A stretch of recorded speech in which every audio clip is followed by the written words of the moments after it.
Hello everyone, I'm Sathish from Expore academy. இப்போ ரீசெண்டாக Indian railway பார்த்தீங்கன்னா ஒரு 8,860 வேகன்சி வந்துட்டு அனௌன்ஸ்மெண்ட் பண்ணியிருக்காங்க. மெயினாக நீங்கள் ஒரு 12th பாஸ் பண்ணியிருக்கீங்க, ஒரு டிகிரி பாஸ் பண்ணியிருக்கீங்க அப்படின்னா ஃபியூச்சரில் வந்துட்டு இந்தியன் ரயில்வேல வந்துட்டு ஒரு TTR posting, station master, goods guard, time keeper, அதே மாதிரி traffic assistant, reservation cum enquiry clerk, junior account assistant, இந்த மாதிரி நிறைய போஸ்டிங் இருக்குங்க. ஓகேங்களா? இப்போ இந்த ஜாப் எல்லாம் வந்துட்டு நமக்கு கிடைக்கணும் அப்படின்னா இவங்க நடத்தக்கூடிய எக்ஸாம்ஸ் வந்து நம்ம கிளியர் பண்ணுற மாதிரி இருக்கணும். சரிங்களா? அதை பற்றின விஷயங்கள் தான் பார்க்க போகிறோம். மெயினாக இந்த நடத்தக்கூடிய எக்ஸாம்ஸில் வந்துட்டு ஒரு பர்டிகுலர் சப்ஜெக்டை வந்துட்டு ஒரு 60 டேஸில் வந்துட்டு எப்படி ஈஸியாக லேர்ன் பண்ணுறது, அதுக்கான ஸ்டடி பிளானை நான் உங்களுக்கு கொண்டு வந்திருக்கேன். சரிங்களா? இப்போ இதில் வந்துட்டு நமக்கு ஒரு சில யூஸ்ஃபுல்லான விஷயம் என்னன்னு பார்த்தீங்கன்னா, இந்த எக்ஸாம்ஸ் வந்துட்டு இங்கிலீஷுங்கிற சப்ஜெக்ட் இந்த எக்ஸாம்ஸ் கிடையாதுங்க. எஸ், இவங்க நடத்தக்கூடிய அந்த 2 எக்ஸாம்ஸ் நடத்துவாங்க, CBT 1 அண்ட் CBT 2ன்னு சொல்லிட்டு. ஜென்ரலாக சொல்லணும் அப்படின்னா ப்ரிலிமினரி அண்ட் மெயின்ஸ்னு சொல்லிட்டு. சரிங்களா? அதில் ஆப்டிடியூடுங்கிற சப்ஜெக்ட் இருக்கும், ரீசனிங்கிற சப்ஜெக்ட் இருக்கு, தென் வந்து ஜிகே ஜென்ரல் நாலேஜ், இங்கிலீஷ் கிடையாது. அதே மாதிரி இந்த எக்ஸாம்ஸ் வந்துட்டு நீங்கள் எந்த ஸ்டேட்டை சேர்ந்தவங்களா இருக்கீங்களோ அந்த லாங்குவேஜில் நீங்கள் எழுதி கொடுக்க முடியும் சொல்கிறேன். ஃபார் எக்ஸாம்பிள் நீங்கள் தமிழ்நாடு இருந்தால் கொஷின்ஸ் வந்துட்டு உங்களுக்கு இங்கிலீஷ் அண்ட் தமிழில் டிஸ்பிளே ஆகும். இது கேரளாவாக இருந்தால் இங்கிலீஷ் அண்ட் மலையாளத்தில் இருக்கும்னு சொல்லுவார். நீங்கள் எந்த ஸ்டேட்டோ அந்த ஸ்டேட்டோட அஃபிஷியல் லாங்குவேஜில் ரீஜனல் லாங்குவேஜில் வந்துட்டு இந்த எக்ஸாம்ஸ் எழுதிக்கலாம். சரிங்களா?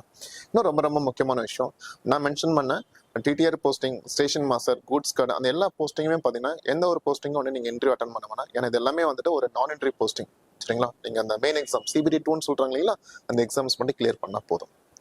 அப்போ அடுத்த ஒரு கொஸ்டின் வரும், இந்த CBT 1 அண்ட் CBT 2 ப்ரிலிமினரி மெயினுக்கு வந்துட்டு நான் தனித்தனியாக சப்ஜெக்ட் படிக்கணுமான்னு கேட்டால் அதுவும் கிடையாது. நீங்கள் ஃபர்ஸ்ட் ப்ரிலிமினரி CBT 1 இருக்கு இல்லைங்களா, அதுக்கு நீங்கள் படிக்கிற ஆப்டிடியூடு, ரீசனிங், ஜிகே வந்துட்டு 100 மார்க் எக்ஸாம் எழுதுவீங்க. சேம் அதே 3 சப்ஜெக்ட்ல இருந்தால் உங்களுக்கு வந்து CBT 2 மெயின் எக்ஸாம்ஸ் வந்துட்டு 120 மார்க் நடக்கும். சரிங்களா? ரெண்டுத்துலையுமே பார்த்தீங்கன்னா உங்களுக்கு வந்துட்டு அரௌண்ட் 90 மினிட்ஸ் டைம் இருக்கும். இதில் என்ன விஷயம்னு பார்த்தீங்கன்னா, நீங்கள் கரெக்டாக ஆன்சர் பண்ணுற ஒரு கொஸ்டினுக்குமே உங்களுக்கு வந்துட்டு 1 மார்க் கிடைக்கும். சப்போஸ் நீங்கள் அட்டன் பண்ணாமல் விட்டீங்கன்னா பிரச்சனை கிடையாது. பட் அட்டன் பண்ணி ஆன்சர் வந்துட்டு ராங்காக மார்க் பண்ணிட்டீங்க அப்படின்னா 1/3 0.33 வந்துட்டு நெகட்டிவ் மார்க் அப்ளை ஆகும். ஒரு ராங் ஆன்சர் இருக்கும். சரிங்களா? ஓரளவுக்கு கிளாரிட்டி கிடைச்சிருக்குன்னு நினைக்கிறேன். இப்போ நம்ம மென்ஷன் பண்ண மாதிரி அந்த CBT 1ல 100 கொஸ்டின்ஸ் கேட்குறாங்க இல்லையா, அந்த 100 கொஸ்டின்ஸ்ல வந்துட்டு இந்த ரீசனிங் எபிலிட்டிங்கிற ஒரு சப்ஜெக்ட்ல இருந்து 30 கொஸ்டின்ஸ் கேட்குறாங்க. அதே மாதிரி ஆப்டிடியூடுங்கள்ல இருந்து உங்களுக்கு 30 கொஸ்டின்ஸ் கேட்டிருக்காங்க. அண்ட் ஜிகேல இருந்து உங்களுக்கு 40 கொஸ்டின்ஸ் வரும். சரிங்களா? இப்போ இந்த பர்டிகுலர் வீடியோவில் பார்த்தீங்கன்னா ரீசனிங் எபிலிட்டி வந்துட்டு டே 1லேருந்து டே 60க்கான அந்த ப்ராப்பர் ஸ்டடி பிளான் கொடுத்துருப்பேன். சரிங்களா? அதை நீங்கள் யூட்டிலைஸ் பண்ணிக்கங்க. இதே மாதிரி நம்மளோட யூடியூப் சேனலோட பிளேலிஸ்ட் செக் பண்ணி பாருங்க, ஆப்டிடியூடுக்கு இதே மாதிரி வீடியோ கொடுத்துருப்பேன்னு சொல்லுவார். சரிங்களா? இப்போ நீங்கள் ஸ்டடி பிளான் வச்சு நம்ம கிளியர் பண்ண முடியுமான்னு கேட்டீங்கன்னா இல்லை சார். இப்போ இந்த மாதிரி வந்துட்டு ப்ராப்பரான எந்த எக்ஸாம்ஸ் நீங்கள் எழுத போறீங்களோ அந்த எக்ஸாம் பார்த்தீங்கன்னா சிலபஸை பற்றின ஒரு அவேர்னஸ் இல்லாமல் எந்த டாப்பிக்கை ஃபர்ஸ்ட் படிக்கிறது, தென் டெஸ்ட் அந்த ப்ராப்பரான ஒரு வீக்லி ஒன்ஸ் அந்த ரிவிஷன் இல்லாமல் ஸ்பீட் அண்ட் அக்யூரஸை டெவலப் பண்ணதுக்கு வந்து டெஸ்ட் எதுவுமே எழுதி பார்க்காம நீங்கள் போய் ஜஸ்ட் அட்டெம்ப்ட் கொடுத்தீங்க அப்படின்னா அது ஒரு நார்மல் அட்டெம்ப்டாக தான் இருக்கும். அது மூலயமா கிடைக்கிற ஸ்கோர் ஒரு நார்மல் ஸ்கோராக தான் இருக்கும். அந்த நார்மல் ஸ்கோர் வந்துட்டு நம்ம கட் ஆஃப் கிளியர் பண்ணுறதுக்கு யூஸ்ஃபுல்லாக இருக்காது. சரிங்களா? பத்தாதுன்னு சொல்ல வரேன். சரிங்களா? அப்போ நீங்கள் எந்த எக்ஸாம் எழுதுறீங்களோ, ஃபார் எக்ஸாம்பிள் இப்போ RRB NTPC எக்ஸாம் எழுதுறீங்கன்னா அதில் ரீசனிங் எபிலிட்டிங்கிற ஒரு சப்ஜெக்ட் இருக்கு. அந்த சப்ஜெக்ட்ல பார்த்தீங்கன்னா அரௌண்ட் ஒரு 20லேருந்து 25 டாபிக்ஸ் இருக்கு. சரிங்களா? அதில் ஒரு சில முக்கியமான டாபிக்ஸ் இருக்கு.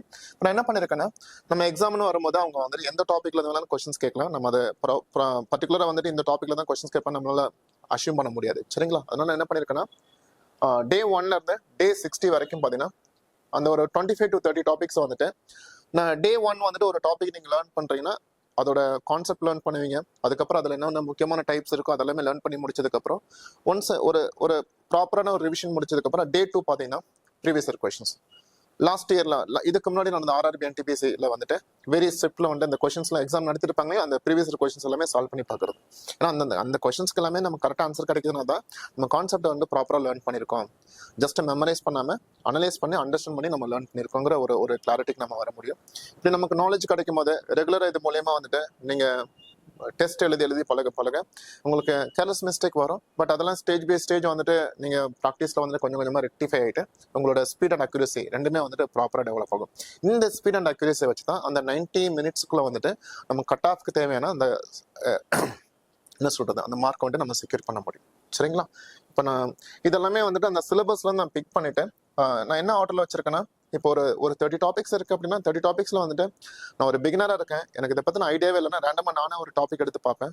செக் பண்ணி பார்த்தா அன்பார்ச்சுனேட்டா அது ஒரு டஃப்பான டாபிக்கா இருக்கு, அதோட கான்செப்ட்ல நான் அண்டர்ஸ்டாண்ட் பண்ணது எனக்கு டஃபா இருக்கு அப்படின்னா ஒரு ஓவர் வியூ போட்டோம்னா அந்த சப்ஜெக்டே ரொம்ப கஷ்டமா தான் இருக்கும் போல இருக்கும். பட் நான் என்ன பண்ணிருக்கேன் அப்படின்னா அந்த 30 டாபிக்ஸ்ல வந்துட்டு ஒரு 10 டாபிக்ஸ் வந்து ரொம்ப ஈஸியா இருக்கும், இன்னும் 10 டாபிக்ஸ் பார்த்தீங்கன்னா ஒரு மாடரேட் லெவல்ல, லாஸ்ட் பேலன்ஸ் ஒரு 10 டாபிக்ஸ் இன்னும் கொஞ்சம் அடுத்த லெவலில் போய் ஒரு ஹை லெவல்னு வச்சுக்கோங்க, அப்படி அண்டர்ஸ்டாண்ட் பண்ண வேண்டியது இருக்குன்னா நான் என்ன பண்ணுவேன்னா இந்த லெவல் 1 டாபிக்லாம் டே 1லேருந்து டே 10 வரைக்கும் கொண்டு வர மாதிரி, ஃபர்ஸ்ட் 10 மாடியூல் அது முடிக்கிற மாதிரி, இன்டர்மீடியட் வந்துட்டு செகண்ட் மாடியூல். இப்படி பார்க்கும்போது உங்களுக்கு அந்த ஈஸியான டாபிக்லாம் வேகமாக நீங்கள் ஆன்சர் பண்ணிக்க முடியும்.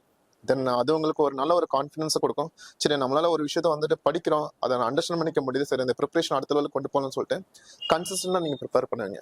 அப்படி இல்லாத பட்சத்தில் ஒரு டாபிக் படிக்கிறோம், ரொம்ப கஷ்டமா இருக்குன்னா அதை எடுத்து வச்சிரும், அங்கே கன்சிஸ்டன்சி இருக்காது. கன்சிஸ்டன்சி இல்லாத போது நமக்கு ரெகுலராக வந்துட்டு நமக்கு கண்டென்ட் கிடைச்சிட்டே இருக்காது. அதை வச்சு நமக்கு எக்ஸாம் கிளியர் பண்ணுறது வந்து ரொம்ப சிரமமாக தான் இருக்கும். சரிங்களா, இந்த எக்ஸாம்ஸு கரெக்டாக படித்து ப்ராப்பராக நீங்கள் ரெகுலராக ப்ராக்டிஸ் பண்ணிட்டே இருந்தீங்கன்னா ஃபர்ஸ்ட் அட்டெம்ப்ட்ல ஈஸியாக நீங்கள் கிளியர் பண்ணிக்கலாம். சரிங்களா, இதில் வந்துட்டு உங்களுக்கு இப்போ இதில் பாருங்க, ஃபார் எக்ஸாம்பிள் இப்போ நீங்கள் ஒரு டே 4 வந்துட்டு ஆட் ஒன் அவுட்டை பற்றி நீங்கள் அதில் வேர்ட்ஸ் பேஸ் பண்ணி வர சம்ஸு, நம்பர்ஸ் பேஸ் பண்ணி வர சம்ஸு, லெட்டர்ஸ் பேஸ் பண்ணி வர டைப்ஸோட எல்லா டைப்ஸும் வந்துட்டு அந்த டைப்ஸ் அதில் இருக்க ஷார்ட்கட் ட்ரிக்ஸ் எல்லாம் நீங்கள் லேர்ன் பண்ணிட்டீங்க அப்படின்னா டே 5 பார்த்தீங்கன்னா அந்த ப்ரீவியஸ் இயர் கொஸ்டின்ஸ் எல்லாமே எடுத்து நீங்கள் சால்வ் பண்ணி பார்க்க போகிறீங்க. சரிங்களா, இது நீங்கள் நான் என்ன சொல்ல போனால் இந்த 60 டேஸுங்கிறத வந்துட்டு 30 டேஸில் நீங்கள் லேர்ன் பண்ணிக்கலாம். பட் இங்கே வந்துட்டு நீங்கள் எந்த அளவுக்கு நிறைய ப்ராக்டிஸ் பண்ணுறீங்களோ அந்த அளவுக்கு உங்களோட ஸ்பீட் அண்ட் அக்யூரசி டெவலப் ஆகும். அதை வச்சு தான் நீங்கள் எக்ஸாம்ஸ் கிளியர் பண்ண முடியும். சரிங்களா, இப்போ டே 1லேருந்து டே 10 வரைக்கும் இந்த டாபிக்ஸ் இருக்கு. தென் இது ஒரு 6 ஸ்லாட்டாக நான் பிரிச்சிருக்கேன்.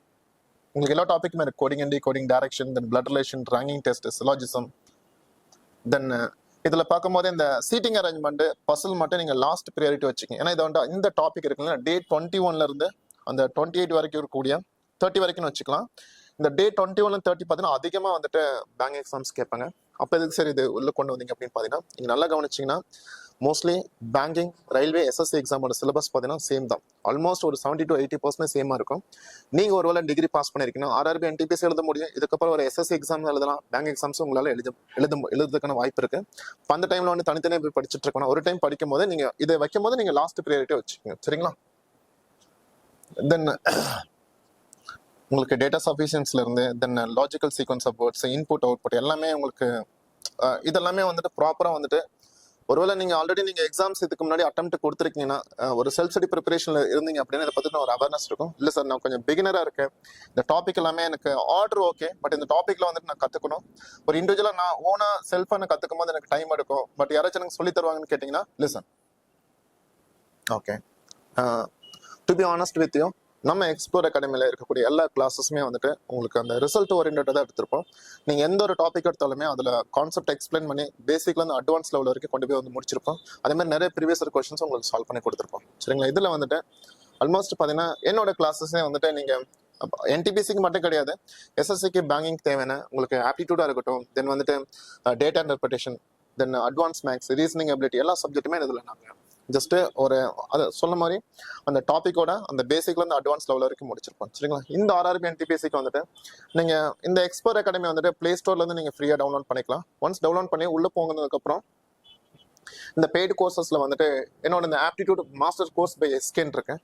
இப்போ பாத்தீங்கன்னா நான் வந்துட்டு இந்த கோர்சஸ்ல வந்துட்டு என்னென்ன சார் இருக்குன்னு பாத்தீங்கன்னா லிசன், உங்களுக்கு வந்துட்டு அந்த நான் சொன்னேன் இல்லைங்களா இந்த ரீசனிங் எபிலிட்டியில் பார்க்கக்கூடிய அந்த சிலபஸ்ல மென்ஷன் பண்ணிருக்க அத்தனை டாபிக்குமே இருக்கு. இது போக வந்துட்டு ஆப்டிடியூட நான் அதில் எடுத்து வச்சிருக்கேன், டேட்டா இன்டர்பிரேஷன் இருக்கு, அட்வான்ஸ் மேக்ஸ் இருக்குன்னு சொல்லுவாங்க. சரிங்களா, ஆல்மோஸ்ட் ஒரு 200 hours இருக்க வீடியோ லெக்சர்ஸ் இருக்கு. தென் நெக்ஸ்ட் பார்த்தீங்கன்னா இ-புக்குங்கிறது இங்கே ப்ரீவியஸ் கொஸ்டின்ஸ் வந்துட்டு டாபிக் வைஸ் வந்து பிடிஎஃப் அப்லோட் பண்ணியிருப்போம். ஒரு டாப்பிக்லுமே மினிமம் 50லேருந்து 100 கொஸ்டின்ஸ் இருக்கும். ஒரு கொஸ்டின்ஸ்க்குமே உங்களுக்கு டீடைல் சொல்யூஷன் இருக்கும். சரிங்களா, இந்த டாபிக் வைஸ் பார்க்கும்போது வீடியோஸ் லெக்சர்ஸ் பார்க்கும்போது உங்களுக்கு கான்செப்ட் எல்லாமே ரொம்பவே ஸ்ட்ராங் ஆயிரும், ஃபவுண்டேஷன் ரெடி ஆயிரும். தென் நிறைய டிஃப்ரெண்ட் டைப்ஸ் நீங்கள் சால்வ் பண்ணி அந்த எக்ஸ்பீரியன்ஸ் கிடைக்கும். ப்ரீவியஸ் கொஸ்டின்ஸும் சால்வ் பண்ணும்போது ஒரு கம்ப்ளீட் ஒரு நாலேஜ் கிடைச்சிரும் சொல்லுவார். சரிங்களா, நெக்ஸ்ட் பார்த்தீங்கன்னா ஒரு டாபிக் பேஸ் பண்ணி நீங்கள் வந்து ஆன்லைன் டெஸ்ட் எழுதி பார்த்துக்கலாம். ஓகே, அப்போ உங்களுக்கு கிளாஸஸ்க்கு தேவையான வீடியோ லெக்சர்ஸ், தென் ப்ரீவியஸ் கொஸ்டின்ஸு, தென் டெஸ்ட் எல்லாமே சேர்ந்து பார்த்தீங்கன்னா இப்போ ஜஸ்ட் ஒரு ஆஃபர் மாதிரி போயிட்டு இருக்கேன். இந்த லைஃப் டைம் ஆக்சஸ் மென்ஷன் பண்ணியிருக்கேன். நான் இப்போ என்ன சொல்ல வரேன்னா ஒன்ஸ் கோர்ஸ் வாங்கி அதை ப்ராப்பராக வந்துட்டு எக்ஸாம்ஸ் கிளியர் பண்ணுற வரைக்கும் ஒரு கரெக்டாக யூஸ் பண்ணுங்கன்னு சொல்கிறேன். இப்போ ஆன்லைனில் வந்துட்டு நிறைய மெட்டீரியல்ஸ் இருக்கு, நிறைய எல்லாமே ஃபோனில் டவுன்லோட் பண்ணி வச்சிருக்கோம். பட் எத்தனை பேர் அதை ப்ராப்பராக யூட்டிலைஸ் பண்ணிட்டு இருக்கோம்? பட் அந்த ஒரு ரியாலிட்டிக்கு நீங்கள் வந்திருக்கணும். நம்மகிட்ட ரிசோர்ஸ் எவ்வளோ அவைலபிள்னு நிறைய போயிட்டு என்ன சொல்றதுன்னா நிறைய புக்ஸ் ரேண்டமாக எடுத்து படிக்கிறத விட லிமிட்டட சோர்சஸை வச்சுட்டு அதை ப்ராப்பர் 100% வந்துட்டு யூட்டிலைஸ் பண்ணி பாருங்க. சரிங்களா? இந்த கிளாஸஸ் வந்துட்டு நீங்க இதுல வந்துட்டு நிறைய ஃப்ரீ கிளாஸஸ் இருக்கு. உள்ள போய் நீங்க கிளாஸஸ் பாருங்க.